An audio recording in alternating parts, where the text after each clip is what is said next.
everyone, it's Jen DeWall, and on this week's episode of the Leadership Habit Podcast, I sat down with Chris Castillo to talk all about addressing recurring patterns that are sabotaging your success. Now, let's talk a little bit more about Chris. Chris is the founder of Empowered Achievers, where she works as a career clarity coach, helping millennials build professional lives and small businesses that fulfill their true calling.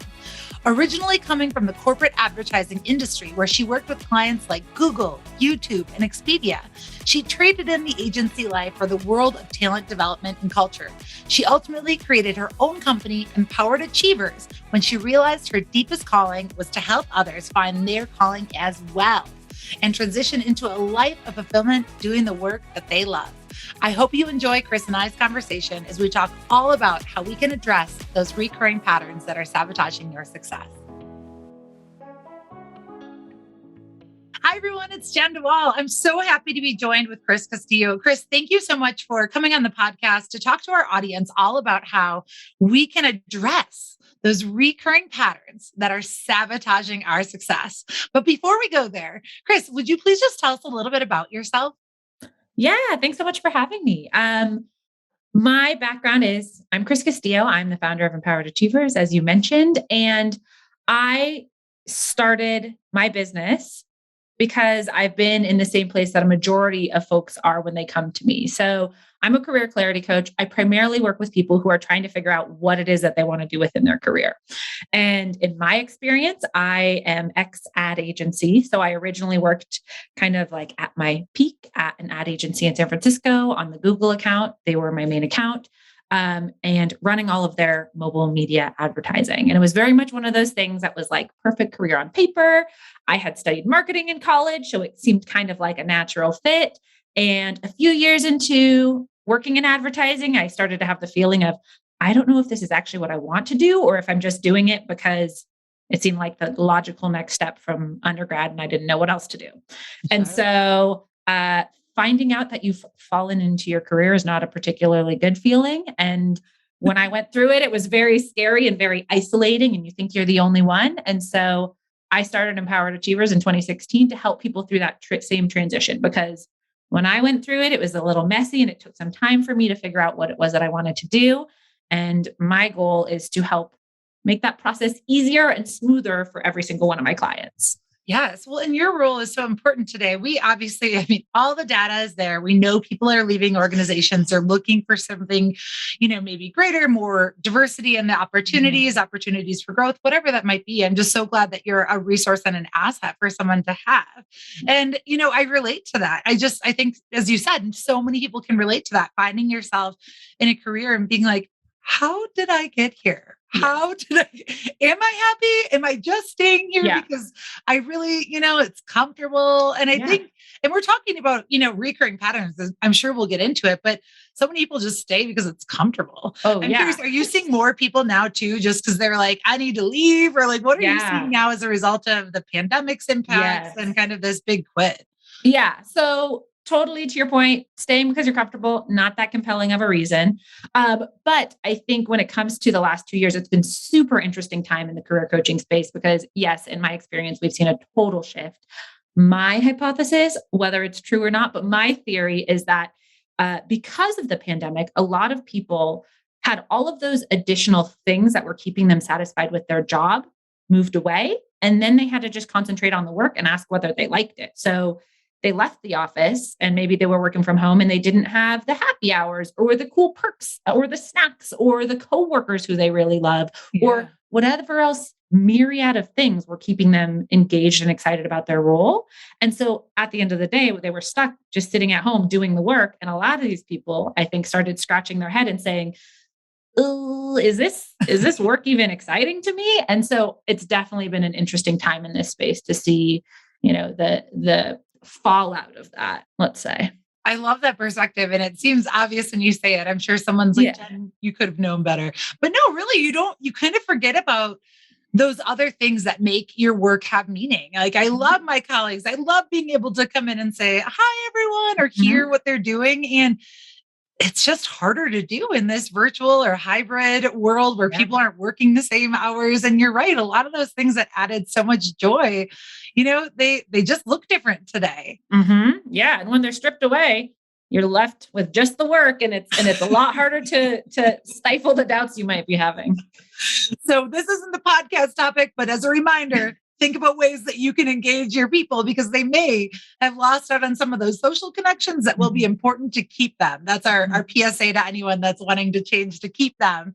But of course, we know, and I know that this is true for you too. If you're not happy, we know that you're probably not producing the best for the organization or the team. And so it's okay to leave.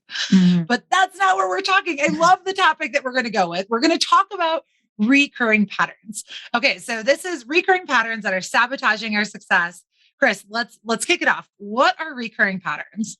Yeah. So the way I always explain it is the things that just keep happening and happening and happening, and you can't quite explain why.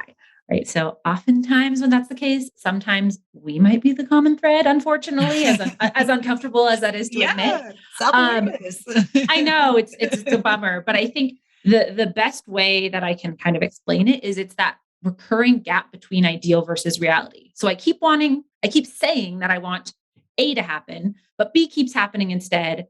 What the heck is that about? Those are the kind of, when we talk about recurring patterns, that's what we mean. The things that keep happening, the things that keep leading you down the path that you say you don't want, but for some reason it's the path you're walking down anyways. Oh my gosh. So let's talk about what those are. So what are some examples of recurring patterns? I mean, I can probably see the one for me of just, being indifferent or just going with the flow. But from your expertise, what do you see most with your clients? Yeah. So there are hordes and hordes of them. I particularly work with people who identify as like high achievers. And so those high achievers tend to be the people who have always been, if I want something to get done, I go to you, people on the team, and they're used to hearing that. And so one that's really common for them is I have to do all of the things, the feeling like I need to prove myself as an employee, because any doubts that I might feel about that, I need to cover that up by just working 10x as hard as everyone else. So they end up being into the office at those maybe not so wanted hours. So like that's something that we often see as a recurring pattern that we need to address. This perfectionism and choices of like, I have to make the right choice, that extreme pressure. We often see recurring patterns come up as the shoulds people think about their career. So that when people say the only way to be successful is X, Y, and Z, like those are all what I would explain or what I would kind of identify as recurring patterns with clients, because these are the things that logically we know better than, and we think, we kind of conceptually can say, I know this isn't true, but we're going through each day acting as if it is true. Does that? Yeah, absolutely. Okay. No, I mean, I think it rings true, like from that perfectionist standpoint. I think, you probably have heard that expression, right? The recovering perfectionist, that is one of the recurring patterns that still shows up that I have to combat and just say, it's okay. It's okay. Done is better than perfect. You're going to make mistakes. And so I love just shedding the light. And also from that leadership perspective, I know at Crestcom, we teach leadership development. And so often in the classes, you just hear leaders feeling like, I have to do it all. I have to do it all. And then it's like they keep piling on all of it. And it's like weights where they're just sinking and sinking and sinking. And so I love that you help people highlight these, but you had said it earlier. Sometimes people don't know. They don't have that self-awareness. So how do you even begin to maybe identify these patterns? How do you help people, I guess, grow their own self-awareness? They might hear perfectionism when you say it, but how do you notice it? Yeah, totally. And it can be tricky. So I think that's a very fair question. I mean, when I work with clients, we'll often start by going through like all kinds of exercises to look at how do I think about work and what are the challenges that I face? One of the things we'll talk about are those, as we mentioned, the gaps between ideal versus reality. So what are the things you keep saying you want to do that aren't happening? And what's happening instead? And what's between those things? So for example, if I keep saying I want to leave my job at a reasonable hour, and every single time I start a new job, I say, you know what? This time's going to be different. I'm going to leave at 5 p.m. on Tuesday and it's going to be great. And then 2 weeks in, all of a sudden it's 9 p.m. and you don't know how it happened. That would be an example of a gap between ideal versus reality, what you keep saying versus what you're actually doing. And so those are the things where we have to work on the patterns. And that to me is, I think, like the probably easiest, most simple exercise you can do to say, hey, where are my gaps? Where are the patterns that are maybe not serving me in the way I'd like them to? That's typically a really good place to start. My gosh, I love that because I think that's an easy point. Like if you're listening to this as a leader, what is your ideal? What do you want that to look like? Whether it is within your specific job functions or even what you would want your relationship with your team to be like. What is that ideal? And what's your reality and what's holding you back from getting there? And I think from that leadership space, you talked about those recurring patterns of perfectionism, feeling like you have to do all of the things or get them all right or have all of the answers or feeling like no one else can do it but me. But yet I want people to be competent, but yet I'm not giving them the opportunities to learn. And I'm just saying this for some of the people that still might be, am I doing this? Well, yes, 100%. Examples. And it's exactly like that. It's like a cycle, right? Because it's the thing that you know better than, right? Again, at a conceptual level, you can say like, I know that it's probably not good for me to think that I'm the only person who can get X, Y, and Z done on my team and that I can't rely on people. And yet you just keep doing it.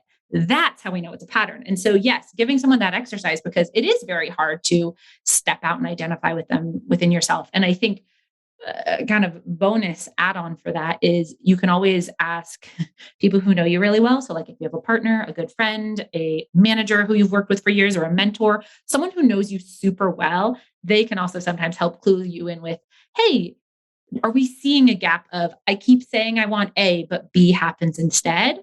Those people can also sometimes help clue you into those things if you're feeling particularly stuck and unsure about what they might be. Do you ever notice that people are aware of it? And I mean, you talked about this example with, I'm going to start this new job and I'm going to work reasonable hours. I'll be out at 5:00 or whatever that might be every day. But do you ever just notice people being still resistant? Like they might first hear that it's an issue, but really resistant to owning it and being like, that's still not me. There's still something else that's happening out there. Oh yeah, 100%. It's always much nicer to, instead of looking at what can I do about it, it's always feels a lot comfier to be like, who else is making this happen to me? So yeah, that's super normal. I think it's important to know that like when it comes to this thing, our resistance to looking at it, you're not ready to do it until you're ready. And that sounds like a silly statement, but I think it's a really important one to take in when you think about it. Until you're ready to actually deal with these patterns, you're going to just keep repeating them. And that's okay. Like I've had folks at the end of this work say, oh my gosh, I can't believe I waited, 30 something years to figure this out. I'm like, well, aren't you glad you figured it out now instead of, waiting 30 more? And there's no right timeline. Like you'll be ready to confront it when you're ready to confront it. But yeah, it can be scary and people can be resistant to looking at it at first because it's not particularly a comfortable or fun thing to do.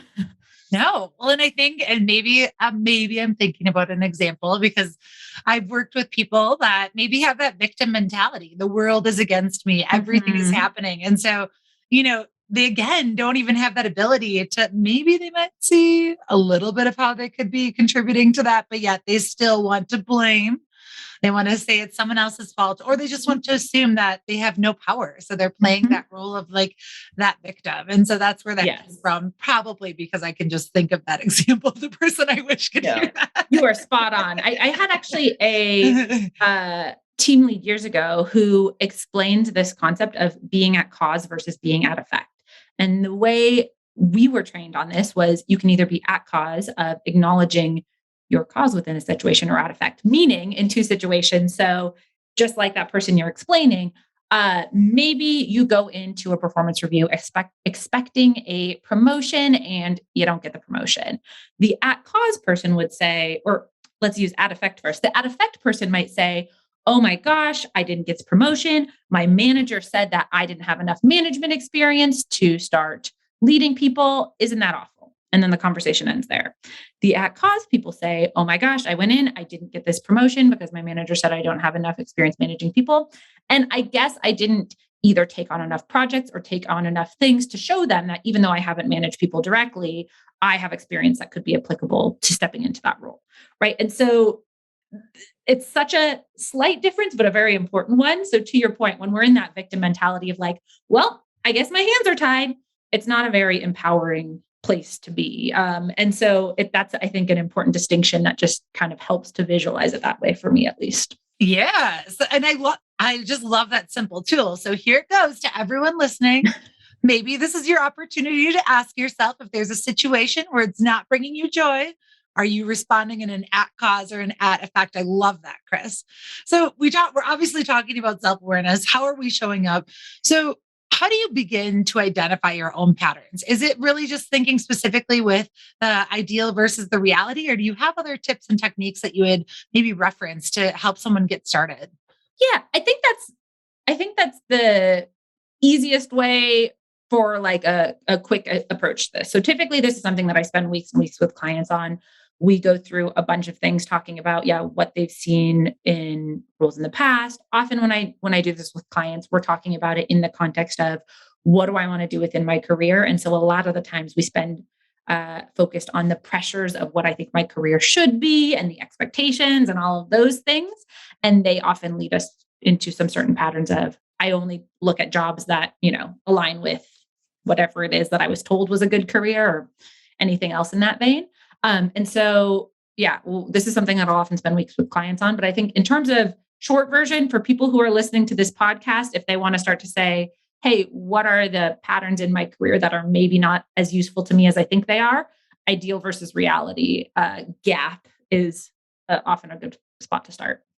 Yeah, I love that. You mentioned it, like, as you were just sharing a lot of different things that people might experience or reservations that they might have. How do you think some of these recurring thought patterns started for people? Yeah. So for the most part, a lot of these things stem back from things that we've heard and then accumulated proof of, right? So for example, if you grew up being told often like, be sure you're making the right choice. Is that a good decision? Whatever else things, you've likely deduced that there are right and wrong choices. And then you've probably developed a lot of black and white thinking and extreme pressure of there is a right choice and there is the wrong choice. So I better make the right choice, and pressure often leads to overanalyzing and inaction. And so it's the things that we've heard that have then kind of like fodder's been given to them over time. Another example I would use, which is like a silly one, but I think is kind of can illustrate how this happens, is the tooth fairy. So if you were a kid and you were told that the tooth fairy is going to come collect your teeth when you lose them and leave something under your pillow, you are told that's a true thing. You hear it from someone, and then everything you see is going to affirm that this is true. So I put my I put my tooth under the pillow and it's gone the next day.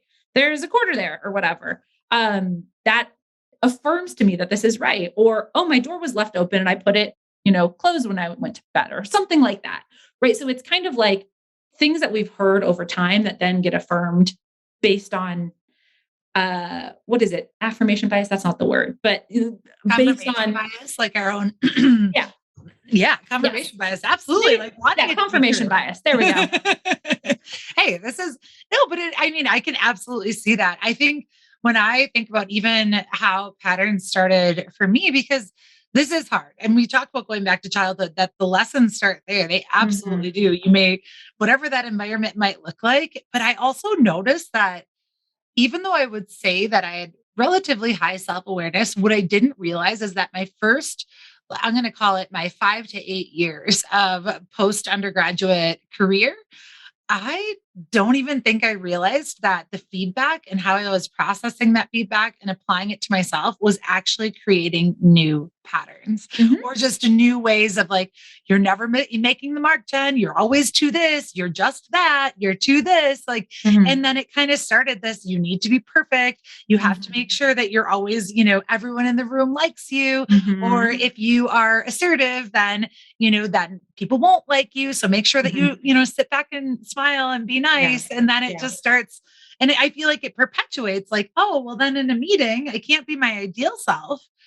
Like, because in reality, I was told that that was not okay. And so that's what I Exactly. think about in terms of even my early years. Cause I picked up so much, let's call it career baggage as Mhm. it relates to recurring patterns from those Totally. situations. Totally. No, I think you are spot on. It's not all your childhood. It's the Yeah. little seeds that get planted whenever they get planted. And then over time they grow and grow and grow because you keep saying, "Hey, yeah, remember when someone told me that my personality was a little bit too much? Well, this experience also affirmed that my personality is indeed too much. So I better listen to that advice." So, yeah, it can happen at any point.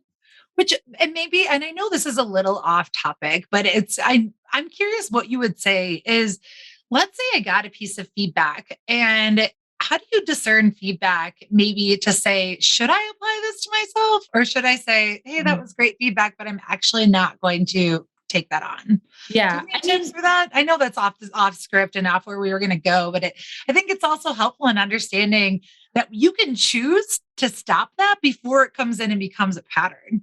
yeah, definitely. I mean, I think it's a great question. Um, and I guess my kind of quick answer on that is I feel like a lot of that comes with self-awareness and confidence and time. And that's something that can be built and it can be developed. But I think part of that, like I know at least in my experience, I think for many years I was very beholden to other people's opinions and how are people going to respond to this. And oh my gosh, if before I started my business, I had to confront my own head trash, which showed up as a pattern of I keep saying I want to start my business, but I never do. Well, that pattern was based on some head trash of, oh my gosh, this would be so, what if I fail and everyone sees, and wouldn't that be the most devastating, embarrassing thing ever? And so I think, for many years I was very concerned about other people's opinions, but part of that just came with time and experience and also pushing myself outside of that comfort zone enough to, the first few times I would do things for my business, I kind of had to cover my eyes and hit post. And then over time, it became so much easier. So I think that somewhat inadvertently answered your question of like, how do we know what stuff to take on and what stuff not to? I think part of that is time, part of that's experience, and part of that's building your confidence and sense of self to know that you are not responsible to anyone but yourself for in a lot of ways. Yes, I love that. You are not responsible to anyone but yourself. You always get to choose what you take on, and you get to choose whether or not you want to entrust or trust that individual's feedback. They may not Mhm. even be someone you like, yet you Yeah. listen to them. Like, that is always the piece that, and I know that I've done this. It could be someone that I don't even respect, but then if they give me a piece of negative criticism, what? Mhm. But I know Yeah. we're tangent Yeah. there. Crestcom is a global organization dedicated to developing effective leaders. Companies all over the world have seen their managers transformed into leaders through our award-winning and accredited leadership development programs. Our signature BPM program provides interactive management training with a results-oriented curriculum and prime networking opportunities. If you're interested in learning more about our flagship program and developing your managers into leaders, please visit our website to find a leadership trainer near you. Or maybe you yourself have always wanted to train and develop others. Crestcom is a global franchise with ownership opportunities available throughout the world. If you have ever thought about being your own boss, owning your own business, and leveraging your leadership experience to impact businesses and leaders in your community, Crestcom may be the right fit for you. We're looking for professional executives who are looking for a change and want to make a difference in people's lives. Learn more about our franchise opportunity on the Own a Franchise page of our website at crestcom.com. So, what happens when we don't? Going back to those patterns, what happens if we just sit, kind of on our hands, if we just maintain complacency or just avoid addressing them in general? Yeah. So if we see recurring patterns, or again, like this is rooted in, as I called it, like the head trash.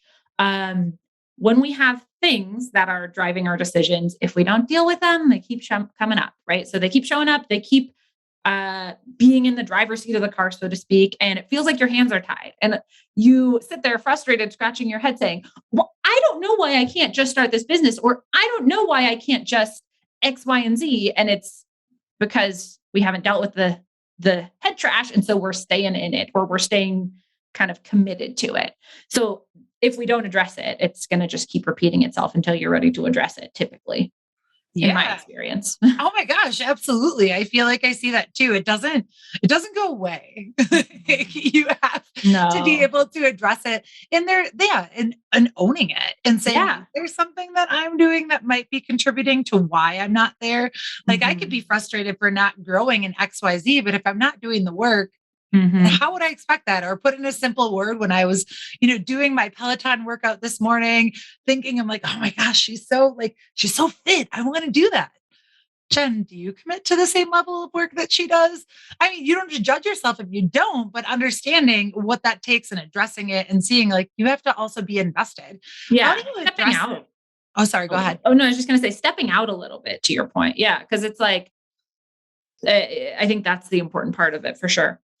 How do you get people, you talked about like living in the gray, and that knowing that so many of us were raised to like do right or wrong thinking, that black or white. I know for me, I can distinctly remember a boss always telling me early on in my career, Jen, you really need to learn how to live in the gray. Yeah. And I think part of that is like I had this high value of integrity. And so things very much were painted in this black or white. And so then it made it more difficult to even see that things could be a different way. I don't know. Like, do you ever struggle with that? Or do you notice that your clients struggle with understanding how to live in the gray?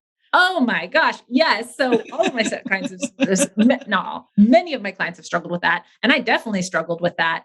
I think I always joke with clients that I'm like, look, if it feels like I'm saying something that you're like, how does she understand the inside of my brain and speak to my soul? It's probably because I felt the same thing before, right? Because I easily identify like, hey, are we struggling to set some boundaries with leaving the office because we feel like we need to prove ourselves? Because I did that same thing, right? So I think it's important to know that, yeah, this is a very universal experience for many people. But yeah, I've struggled with that. And I think for me, the thing that really helped with like embracing the gray and the fact that I can always decide again, which is something I have to constantly tell myself and I constantly chat with clients about, is I think it's really, as someone who really likes to see the world with like certainty and yes, there is right and there is wrong and do the right thing and being taught to do the honorable choice and da da da da da. To your point, it's very like morally based. I think it was always hard for me to deal in uncertainty. And I think one of the things that was really helpful for me was when I acknowledged that the world is chaos, which sounds like a scary acknowledgement. But then I acknowledged on top of that, that I am my certainty. So what I mean by that is like, there are going to be things that I can't expect that are going to happen. I had a baby in February 2020, and I definitely can tell you, I did not expect a global pandemic to start 1 month into her being alive. There are a lot of things I foresee. That is not one of them. I'm sure many people agree, whether they had a kid at that time or not. And so, there are always going to be the unexpected things, but how I deal with things, how I respond, how I handle things is my sense of certainty. And that actually really helped me because it allowed me to acknowledge like, yes, there are things that I can't control, but I can control myself. I can deal with myself. I can look at the things that I can impact, because instead of trying to control the things that are way outside of my control, I instead just focus on trying to control the things that I can actually control. Am I getting enough sleep? Am I feel like I'm doing things that I can do? Yes. And that really reframe has really helped me. Yes. Focus on what you can control. So let's talk about what you can control. How can you start to create new patterns? Yeah. So when it comes to reframing the way we think about things, I think what's the most important step that people often want to skip is looking at why they're there in the first place. So often what I see is people say, okay, yes, there is this recurring pattern of, struggling to set boundaries at work. And what that's about is, I feel like I really need to prove myself as an employee. I had one client who, when we looked at, okay, why do you feel like you need to work all these hours? She had this realization that she was like, both my parents, my dad came from Cuba, my mom came from China, and both my parents are immigrants. And so there's this thought that like, I feel that I need to make all of their effort to come here worth it. Right. So whatever it is, that's the thing that's driving you to stay in this pattern, I think it's important to look at it, why, where it comes from, what has told us that it's true, and how it serves us to keep it around. Because I think people so often try and jump quickly to like, oh, well, I think that I need to prove myself. So now I'm just going to say I don't. That's called like repression. And it's not really a great approach to deal with these things. So instead, we want to focus on, why is it here? How has it served me to keep this around? And then, leaving the things that are useful. What's a healthier reframe? So yes, maybe, I want to show that I'm a good employee, but it's not just the hours that make me a good employee, for example. Yes. Yeah. I love that. And I think when you're saying too, because I think this is often a piece that goes overlooked, and it's the piece of giving yourself grace. And I know you and I are both coaches, like giving yourself grace to understand that you picked up these patterns at a point where it was likely helping you in some way. You weren't wrong when you picked them up. You observed, you gave the example of the individual whose parents were from Cuba and China, and they observed that. And so they picked it up and they knew that their parents may be happy. Maybe that's what it was, that they could appease their parents by doing that. And so then you programmed it in. And I think this is an important piece because a lot of people, I think, can go down the path of judging myself. Gosh, why did I do that? How did I pick that up? No, these were natural things that you likely just picked up to help you be successful in the first place. Yep. That's not working anymore. Exactly. It's gotten you to where you are. So no shade. Don't be mad about it. Right. Yes, exactly. People are so quick to judge themselves for it. And I think it's helpful to know, to anyone who's listening to this, I have never met a single person who has no weird head trash when it comes to their career. No one I've ever worked with has. There's a lot of people who think they don't, and then they start this work and they go, ooh, maybe there is something there. But it's very common. So definitely don't feel that you are alone or isolated in it, because it's so normal. Oh my gosh. And I'm just going to call this out too, because if there is someone listening that, I have no issues, I have no challenges, I guess my question would be, are you still growing? Because when we say that, then it implies that we don't need improvement. We have reached perfection, which, doesn't exist. And I don't know if you get that. I sometimes get that, I could be delivering a keynote, I could be delivering a class, and sometimes you'll have that person that's like, this doesn't apply to me. It just applies to everyone else. No, really, it does. They just maybe don't have that self-awareness yet. Or they haven't been challenged with a coach to say, let's challenge that a little bit. So you're right. Do you have any response to that? People want to have grown, right? They want to reach the end destination a lot of the times. And to your point, I like to push clients to say, gosh, wouldn't that be depressing? Wouldn't it be sad if we got to the place where we're like, okay, well, I guess I'm done growing. So it's just a slow slide to the end now, right? Like, gosh, that sounds depressing. And so it's a silly thing, but I think that actually illustration does help me sometimes to be like, it's actually the growing and the process. And yeah, it can be uncomfortable to be going through the process, but there is not really an end goal. I mean, there's an end that we're moving towards, but we don't really ever reach it typically, because wouldn't that be kind of sad? There is no end point. If you're not growing, you're dying. So when you go through, you're learning how, or you're thinking about that recurring pattern, how you're doing that processing where you can say, how it served you, doing that reflection of understanding without judgment, just curiosity.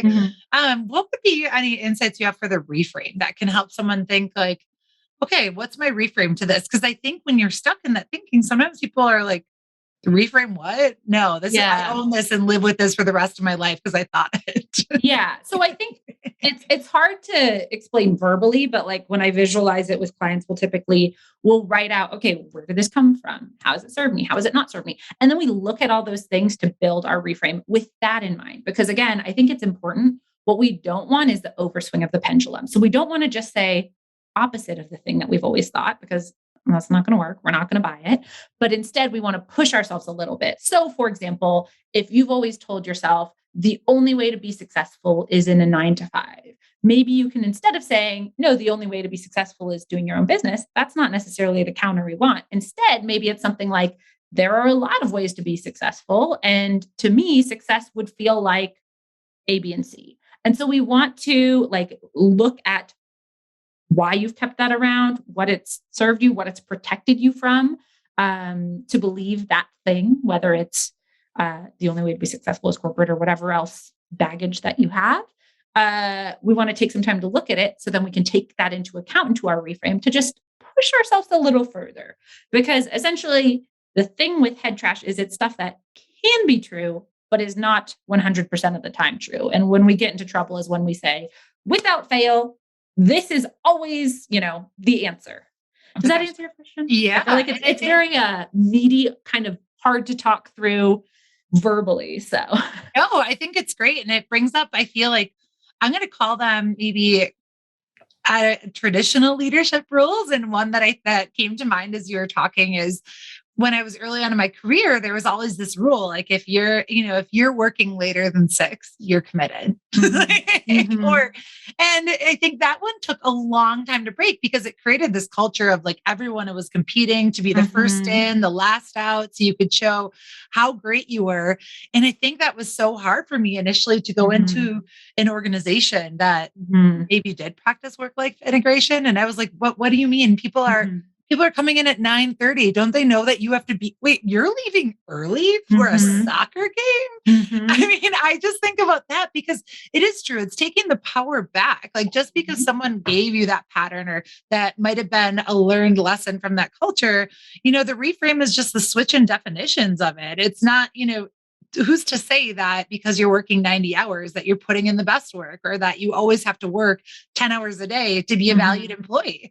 I mean, on the flip side, you could be maybe not as efficient, right? Yeah. Or you could be talking or and then you're over there judging everyone else saying like, oh, did you see that Sally didn't arrive till 10? Right. And all you're doing is shooting yourself in the foot because yes, there's so much more to the being a good employee than the hours you work.